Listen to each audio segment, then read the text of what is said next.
The old man sat hunched at the far end of the dining room, his presence almost ghost-like.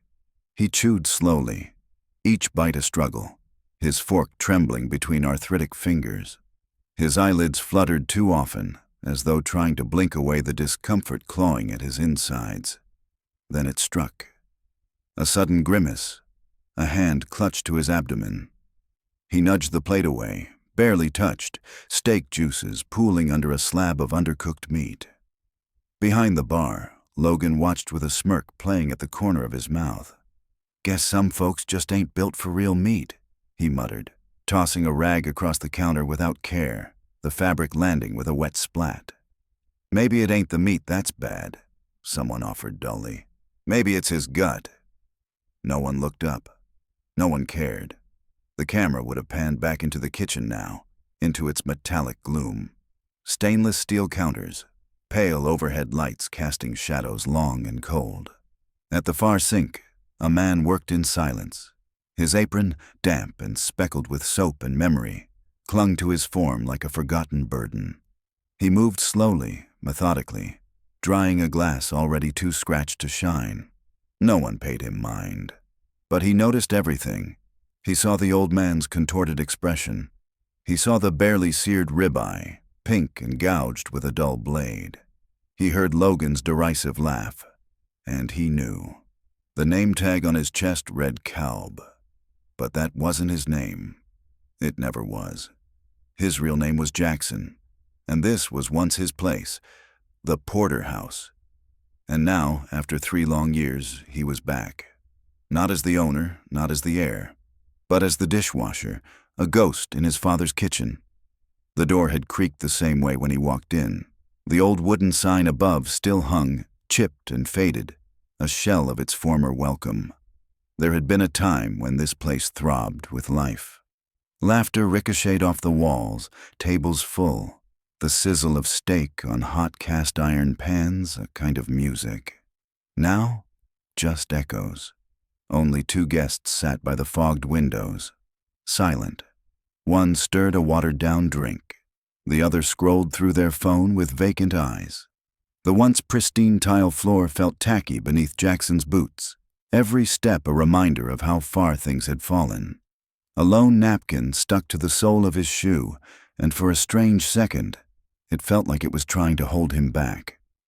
Behind the refrigerated display, the ribeyes looked pale, almost sickly.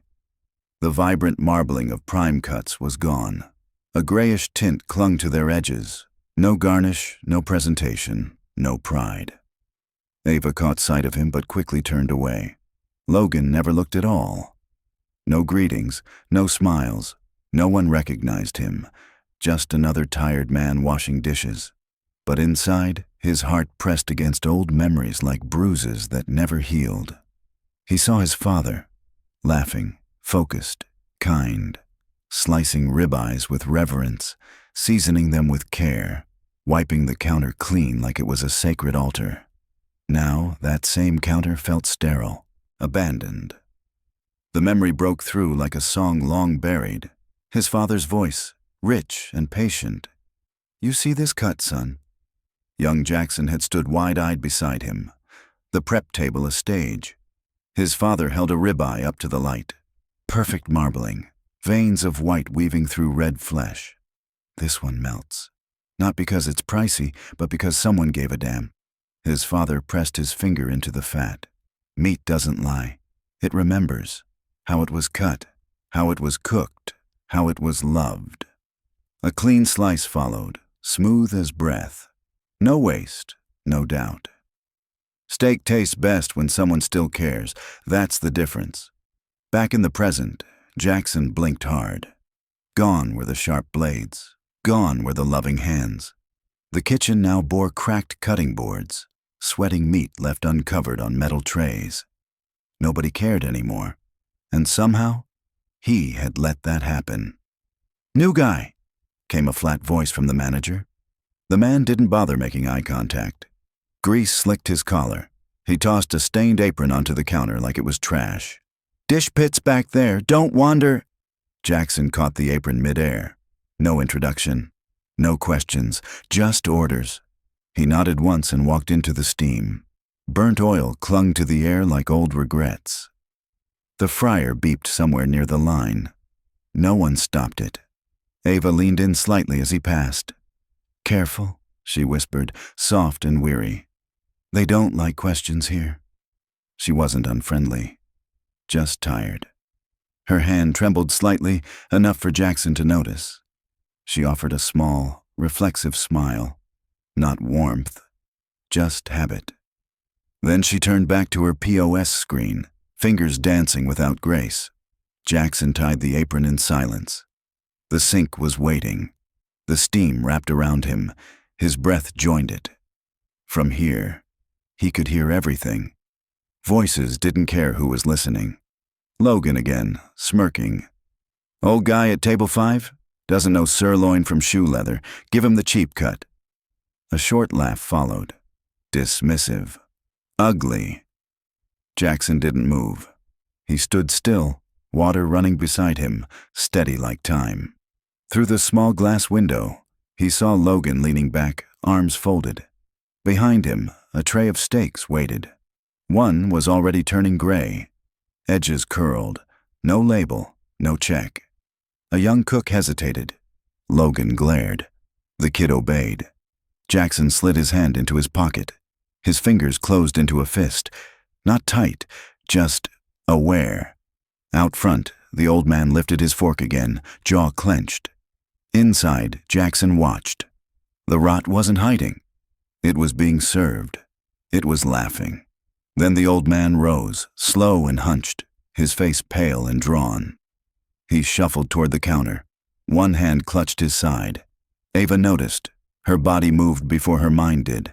Concern flickered across her face, real and sharp.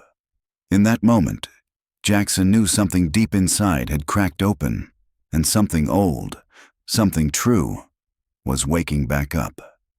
Ava stepped toward the older man, concern etched in her features. "Sir, are you all right?" she asked gently. He shook his head slowly, one hand still pressed to his side. "Something's not right," he murmured. "The steak, it felt wrong." She glanced at his plate, mostly untouched. The meat still bled pink. "I'm so sorry," she said quickly, her voice laced with sincerity. She reached instinctively to take the plate. "Let me have the kitchen remake this for you."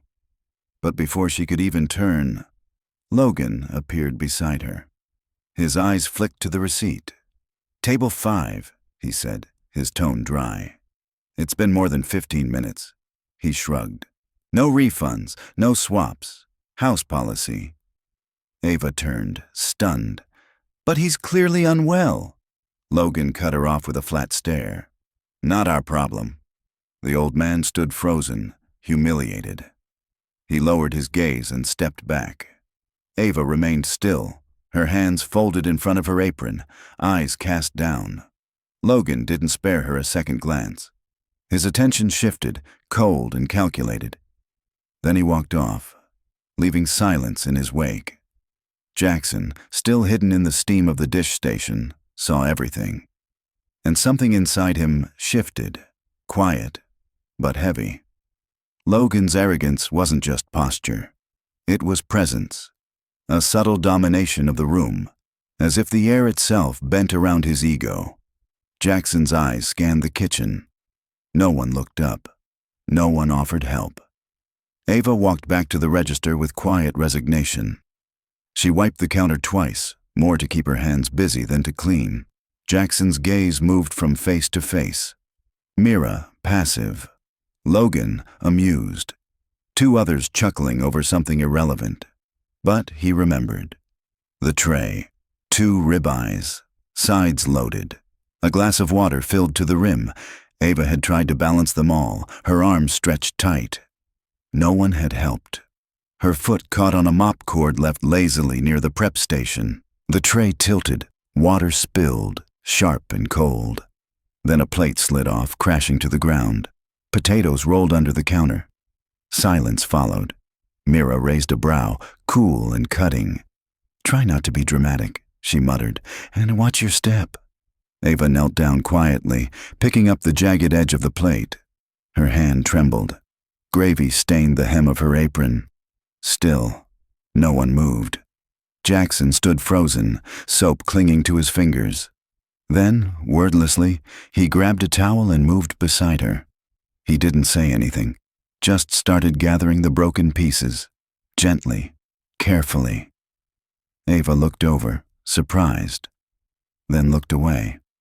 "Thanks," she whispered. She dabbed at the sauce on her apron. "I'm not trying to impress anyone," she said, voice low. "I just need the hours. Tuition's due next month." Jackson nodded. He didn't need to ask. He understood. "Part-time classes, 4 nights a week. Business admin," she added, as if speaking to herself. Her breath came out more like a sigh than pride. "But they don't know that. They don't care." Jackson handed her the last shard. His voice was soft. "They will." She paused, then looked at him. Really? Looked. Then stood up, gathered the tray, and walked away, shoulders squared despite her soaked shoes. Logan slapped a folded form onto the counter. Ava blinked. "What's this?" "Service violation. Table 12 didn't get a steak knife. Guest complained." "But I wasn't shown that station," she said. "No one told me which tray." Logan didn't blink. "Not my problem. Signature here. Goes to Miles. 3 strikes, you're gone." Ava looked around. No one met her eyes. She swallowed. "I'm still in training." "We don't train here," Logan said, leaning in. His voice was a blade. "We perform." Then colder. "This place doesn't run on excuses. It runs on results." Her fingers hovered above the pen. Jackson watched, his hands clenched on the faucet. She signed. Quietly, one stroke at a time. Logan smiled, small and smug, like none of it mattered. But Jackson saw it. It mattered. He walked to the dry storage room. The shelves were dusty, the light dim. Above the door hung an old security monitor. He flipped the switch. Nothing. The screen stayed black. He checked the wires, frayed, loose. One cable disconnected. "Don't bother," said a voice behind him. A young prep cook, hoodie half-zipped, sleeves rolled. "Those haven't worked in months." Jackson turned slightly. "We joke about it," the kid said. "Fake cameras, fake rules. You do what you want, just don't get caught." He walked off, chewing gum like the place didn't matter. Jackson stared at the blank screen. It wasn't neglect. It was rot. And it had been there long enough to feel like policy. Outside, Ava wiped the entryway in silence. The mop bucket sat beside her, water cloudy. Logan had tossed her the mop earlier. "Front's dirty. Make it quick." She was almost done when a man in a business suit stepped in. His heel hit the damp tile. He slipped, stumbled hard into the counter. Silverware rattled.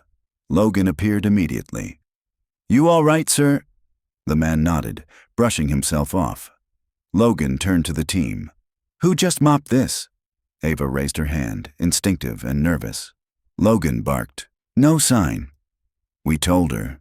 Ava opened her mouth, closed it. Jackson stood still, towel in hand.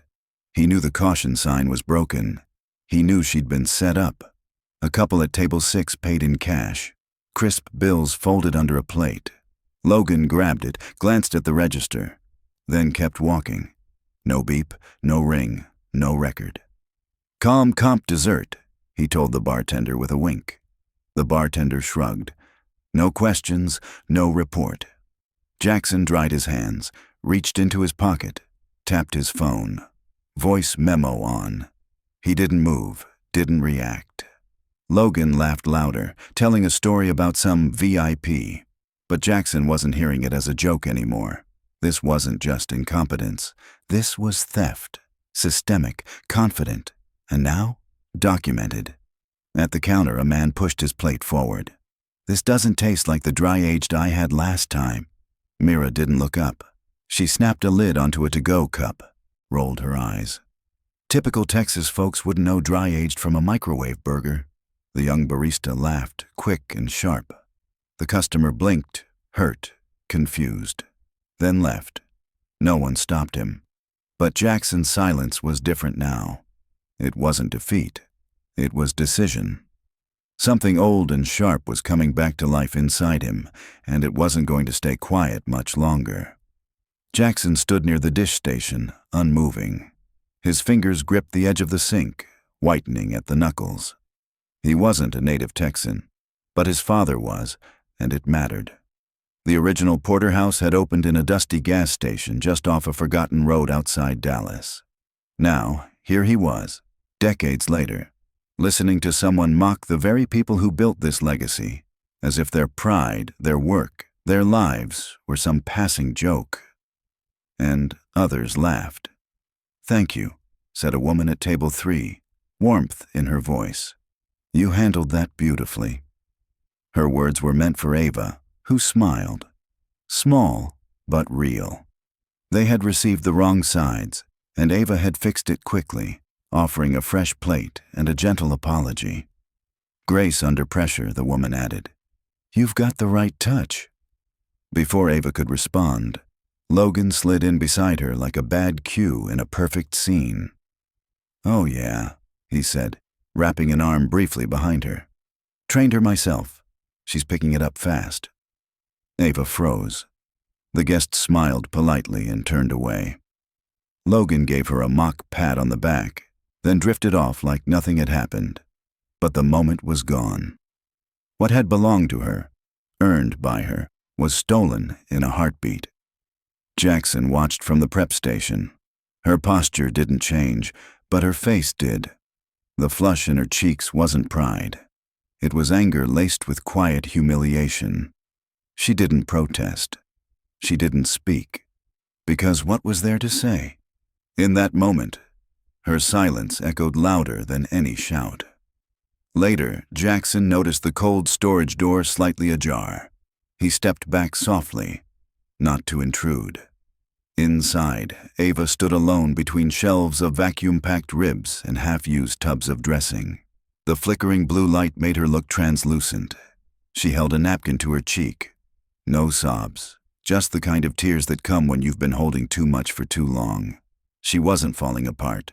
She was folding in on herself, her breathing steady, her shoulders still. But her eyes were red. She wiped fast, tucked the napkin into her sleeve like a secret, then reached for the prep sheet taped to the wall. Composed, ready again. No one else saw, but Jackson did. And in that moment, his anger didn't rage. It settled, deep and rooted. The kind of fury that builds change, not chaos. Jackson dried his hands, calm, focused. He approached the line where Logan leaned against the expo counter, scrolling through his phone. "Hey," Jackson said, voice even. "You good?" Logan looked up, smirked. "Dish guy talks now. Cute." Jackson didn't blink, didn't smile. Logan slipped the phone away, stepped closer. "Listen, this kitchen runs because I run it, not the manager, not corporate, me." A pause. "Unless someone drops dead or walks out bleeding, you don't need to talk to me." Jackson nodded once. Calm. Logan clapped him on the shoulder, too hard, and turned. "You'll learn the flow or you won't." Jackson watched him disappear into the hallway. He said nothing, but inside, the timer had started ticking. Later that night, Jackson stepped outside. His apron still clung to his shirt. The alley air was sharp, greasy with fryer exhaust and fresh rain. He pulled out his phone. One number, no hesitation. Lee answered on the second ring. "Yeah, it's me," Jackson said, voice calm, steady. Then, more formal. "Sir." He looked at the back door, where dull yellow light spilled from the kitchen. "Prep the shutdown, 3 days, this location." A breath on the other end. "Understood." "Full reset." "Yes, staff notified tomorrow, temp crew on standby. Deep clean, retrain. And I want to meet with one of them privately." "Which one?" "Ava." Jackson hesitated. Then, "Send me her full schedule, and get me Miles." He ended the call. His reflection stared back at him from the dark phone screen. Not the dishwasher, not just the owner, the one responsible for cleaning up the wreckage of his father's name. And, finally, he was ready to begin. The shift crawled toward its end. Ava wiped the final counter, her movements slow, methodical. Jackson approached, still wearing his uniform. She noticed him in her peripheral vision but didn't pause. "You free tomorrow morning?" he asked. She stopped. "Maybe. Why?" "Meet me, 7 a.m. City Library, side entrance." Ava blinked. "Why there?" Jackson's voice stayed calm, measured. "Not here, just trust me." She hesitated, her eyes narrowed, guarded. Jackson didn't push. He waited. No pressure. She nodded. Once. Then turned back to her task. From the corner, Logan glanced up. He said nothing, but his gaze followed Jackson with attention that hadn't been there before. Ava stood still, the cloth damp in her hand. The fridge hummed in the silence. Something was coming. She didn't know what, but she felt it. Near midnight, she stood alone by the sink. The place nearly shut down. Chairs flipped, lights dimmed. She glanced at the clock. 11:42 p.m., then down at her shoes, still slightly damp. Library, she thought. Why me? She exhaled softly, almost like a question. Then, under her breath, I'll go. No one heard. No one had to. Out back, Jackson removed his apron and stepped through the side exit. The alley smelled like old grease and rain-soaked trash. Above him, the rusted metal sign read, "Porterhouse since 1987. He stared at it. The light above flickered, casting a tired glow. Then he walked into the dark.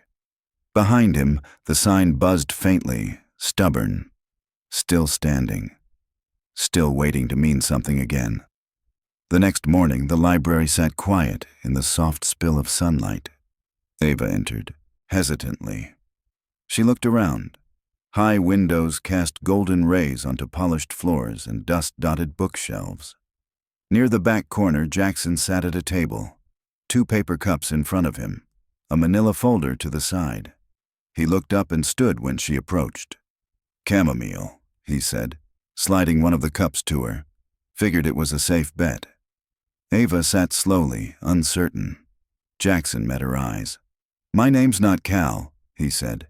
"It's Jackson." She blinked. "Wait, Jackson, as in ... He nodded. "I own the restaurant." Her hands tightened around the cup. The silence between them swelled. Not awkward, not tense, just full of truths. "I almost quit last week," she whispered. "Not because I couldn't handle it. I was just so tired." Jackson nodded again. No rush, no reply needed. "I'm not weak," she added. "I just ran out, of fight, of breath, of space." A tear slipped down her cheek. She wiped it with the back of her hand. Jackson leaned in slightly. "I let that place rot," he said. "I stopped listening. I let reports replace reality." His voice softened. "I forgot how to see people." She looked at him, and for the first time, the weight on her chest didn't feel like hers alone. He slid the folder toward her. "What's this?" "Your promotion file," he said. "Shift supervisor, starting next week." Her eyes widened. She didn't touch it. "I'm not ready," she whispered. "Neither was I," Jackson said. "First time I stepped into my father's shoes, I wasn't ready either." She looked down. "But you didn't wait to feel ready," he continued. "You did the right thing, when it was hardest. That's what leadership looks like." The folder sat between them, heavy, real. Ava reached forward, fingertips brushing the edge, still unsure, but finally beginning to believe. "Are you sure?" Ava asked, her voice barely above a whisper. "I've never been more sure," Jackson replied, his words firm with quiet certainty. She held the folder now, not clinging, not trembling, just feeling the solid weight of what it represented. Responsibility, trust, a beginning. And this time, she didn't look away. Jackson leaned back slightly, his tone even. "The restaurant closes today. 3 days, full shutdown." Ava's brows lifted in quiet surprise. What about the staff? He opened a second folder. Inside were printed schedules, names, highlighted time blocks. Only those who show up for retraining stay on the team. No exceptions, no favors. He said it without bitterness, without judgment. This isn't punishment. It's a reset, a chance. She scanned the list. Her name was already marked, highlighted, and those who don't show, they'll still be paid through the week, but after that, we move on. The silence between them wasn't heavy.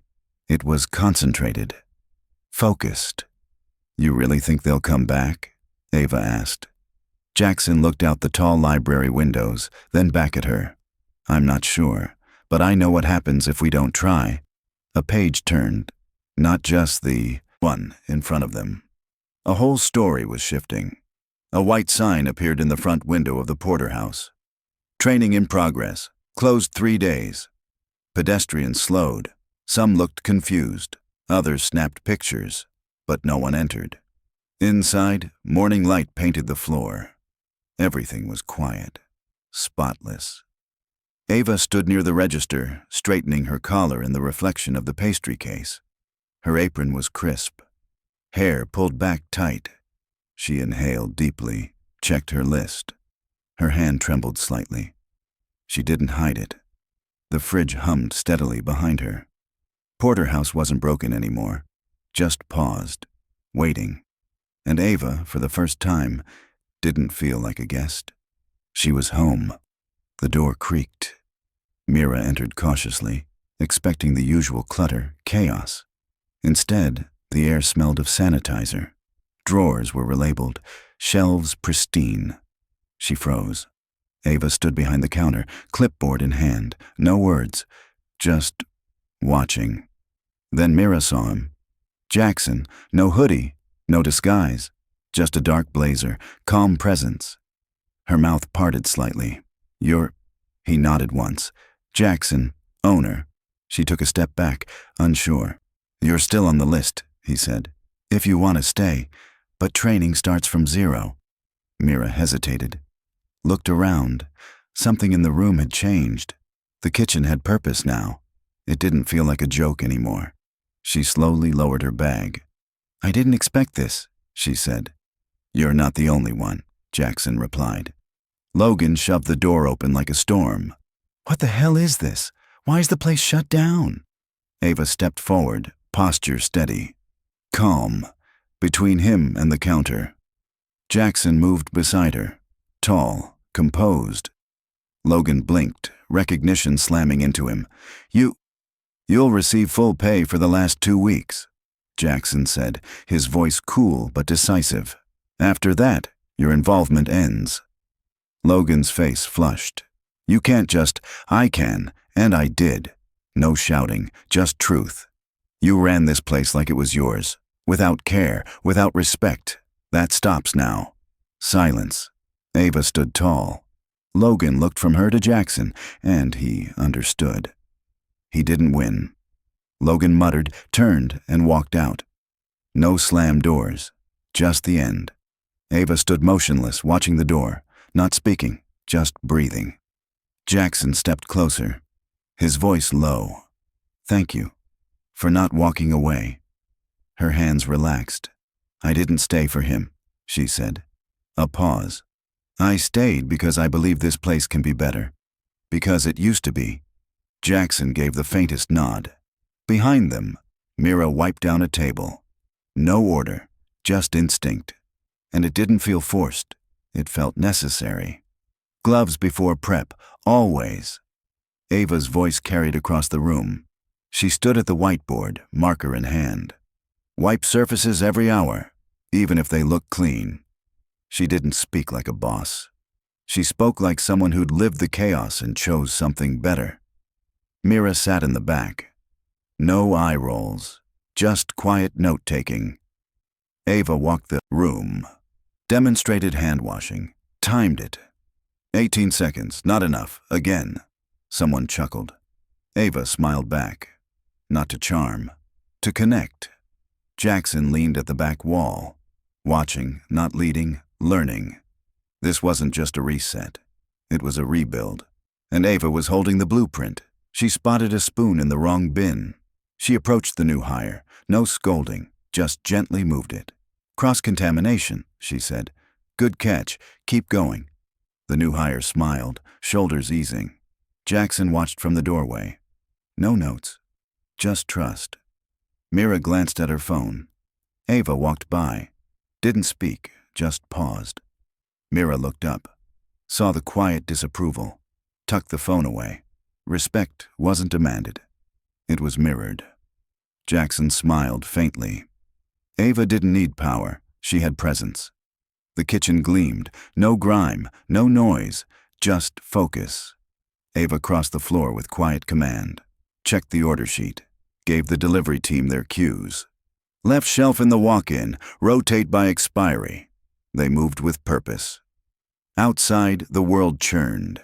Inside, everything was still and clean. Not just clean, reborn. At its center, Ava stood, not surviving it, leading it. Mira approached Jackson near the back. He looked up. She started, then paused. "I want to like this job again, like I used to, when I cared." Jackson met her eyes, steady. "Then start over," he said. And in that stillness, she nodded. "No titles, no shortcuts, like it's day one," Jackson said. Mira nodded slowly. "I can do that. No attitude, no half-effort." "Yeah," she repeated, voice firmer now. "No half-effort." There was a pause. She turned to go, then hesitated. "Thanks for not giving up on all of us." Jackson shook his head. "That's not what this is. You're the one giving yourself the chance." She didn't answer. Just walked back to the line. Not out of obligation, but out of choice.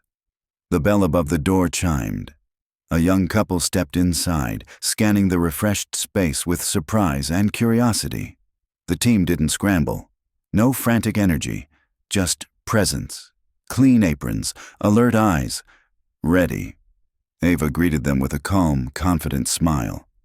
"First guests of the new day," she said. They nodded and found a seat. In the kitchen, Mira plated with purpose, checked the details, twice. Ava carried the plates herself, gently set them down. Watched the moment of truth, the first bite. Then a smile. Real. Honest. The kind that doesn't have to say a word. Ava's shoulders eased, her eyes softened. Across the room, Jackson watched without stepping forward. He gave a small nod. To her. To the moment. To the team. Then he turned and walked toward the back. Quiet steps. Shoulders light. He had done his part. Now, it was theirs. The sky outside deepened to blue. Porterhouse glowed warm from within. Through the front windows, the steady lights illuminated polished tables, laughing staff, something alive again. Jackson stood at the front door, keys in hand. Ava approached, hair tied, back, apron folded. He turned to her and gently placed the keys in her palm. Keep this place true to what it was meant to be. Ava held the keys, not tightly, just with care. She looked up. Will you still be watching? Jackson smiled faintly. Only if you need me. A breeze passed down the street. Not cold, not loud, just enough. Ava looked through the glass at the quiet tables, the soft laughter, the polished counters, the beginnings of something real. She didn't stop him. She just stayed. Inside, the restaurant exhaled. Chairs tucked, counters wiped, lights low. Ava stood behind the host stand. Last checklist completed, door locked. She reached for the lights. Click. Warm booth lights dimmed. Click. Kitchen faded to black. Click. Only the red exit sign remained. She walked toward the door. No hesitation, no hunched shoulders. Her silhouette steady in the soft red glow. At the exit, she turned back once, took in the dark room, then nodded to herself. She didn't smile. She didn't need to. This wasn't an ending. It was earned. The city moved outside. Porterhouse glowed, tables filled. Silverware clinked beneath low laughter. Inside, Ava moved through the dining room. calm, certain. At a corner booth, an older man in a gray cap, kind eyes, placed his napkin on his lap. She approached, carrying a perfect porterhouse, set it down with care. He looked up, smiled. "Thank you, young lady. Smells better than anything I've had all week." Ava returned the smile, not forced. "True. No," she said. "Thank you for coming back." Their eyes met, a brief moment of quiet understanding. He took a bite. No complaint. Just a nod. Small, but healing. Jackson sat at his old wooden desk, the office dim, stacks of folders nearby. In front of him, a worn photo frame. He picked it up. His father, white apron, arm around a younger Jackson. Both smiling in front of the first porterhouse. Jackson leaned back, eyes on the photo. The memory came, steady and clear. His father's voice. "Trust doesn't come from a title. It starts at the kitchen line." Jackson didn't reply. He didn't have to. The words filled the room. He placed the photo down gently, turned to his laptop, began typing notes, updates, messages for Ava. Not as a rescuer, as someone who remembered where it all began and had built it again. Ava stood at the head of the meeting table, sleeves rolled, tablet in hand. Behind her, a whiteboard filled with inventory cycles and shift blocks. No apologies in her tone. "For next month, we adjust delivery schedules. Friday rush gets 2 floaters. No more meat overstacking. Daily rotation." Her voice was clear, precise, not rushed, not hesitant. Heads nodded. Mira scribbled notes. A new line cook asked something. Ava answered instantly. This wasn't the girl biting her lip in the break room. This was the woman who earned her place and built the table herself. Outside the glass wall, the restaurant moved with a rhythm. Inside, Ava set the pace. My camera lingered on the storefront. Porterhouse. Same name, different truth. Logo clean, polished. Underneath, in soft gold letters, reopened with purpose. Beneath that, in smaller but bolder text, a place where kindness gets promoted. Pedestrians slowed. Some snapped photos. Inside, service continued. Human. Intentional. Ava passed behind the hostess stand, checked a table, nodded. No spotlight, just clarity. The new message didn't shout. It whispered to those who had watched, and those who wondered if kindness still had a seat at the table. Now it did, lit clean against the glass. Permanent. Ava stepped outside. The sun stretched across the sidewalk. A regular waved across the street. She smiled. Software certain. Jackson stood across the road. Still, watching. He gave a nod, then turned, and walked away. Ava didn't call after him. She watched, then glanced at her phone. She typed, "I'm still here." Behind her, Porterhouse glowed. 2 lines visible above the entrance, reopened with purpose. A place where kindness gets promoted.